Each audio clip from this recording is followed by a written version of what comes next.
Hey guys, what's going on? My name is Witedfish and this is Xbox One Battlefield 4 gameplay, and today we'll be doing an attack jet tutorial. If you guys like this one enough, I can also do a stealth jet one later on.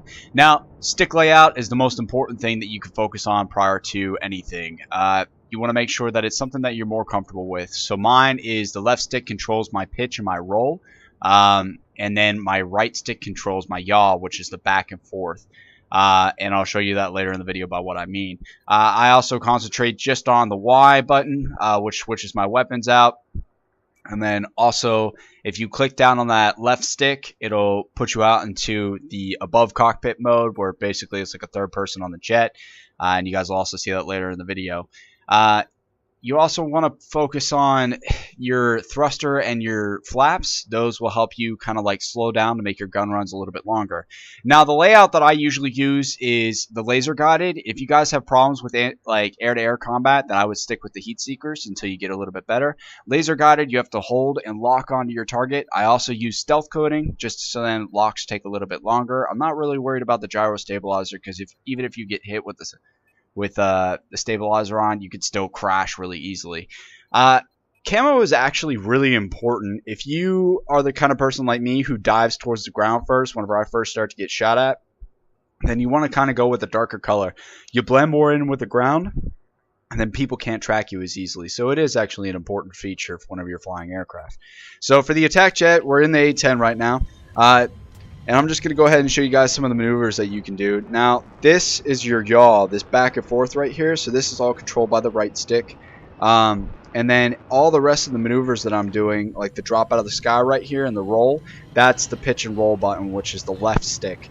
And so the big things here is that this third person view is super important whenever you're in air-to-air combat. You want to make sure that if you're dogfighting, that this is the view that you're going to use.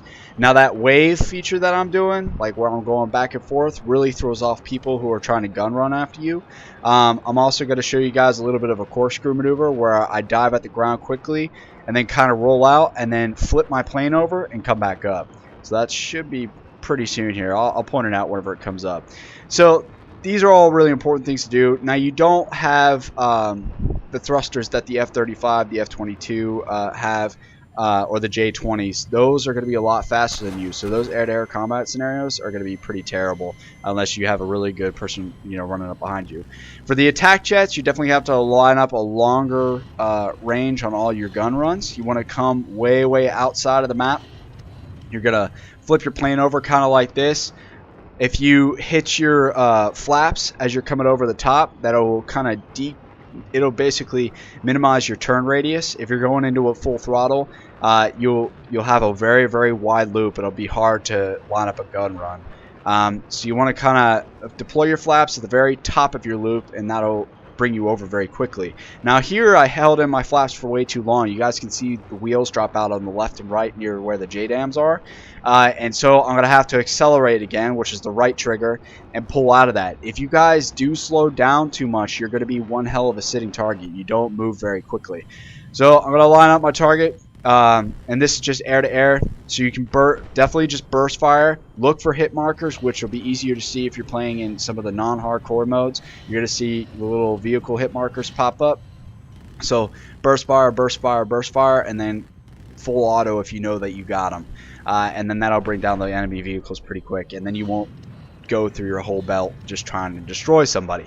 Now, those are really important things to think about whenever you're in air-to-air combat. Now, here you're going to see me do this corkscrew right here. So I kind of brought the aircraft around and then flipped it over in midair, and then I'm going to hit the accelerator again, dive back down towards the ground really quickly, and then come back out of it. This kind of throws the enemy off. You guys want to get used to that complete roll. If you're inside of the cockpit, you could see those numbers flying up in front of me that tell you whether or not you're upside down. Those are important to think about if you're going to be in the cockpit view trying to outgun other people. You can also get used to third person gunning other aircraft down, which is what some of the better players use.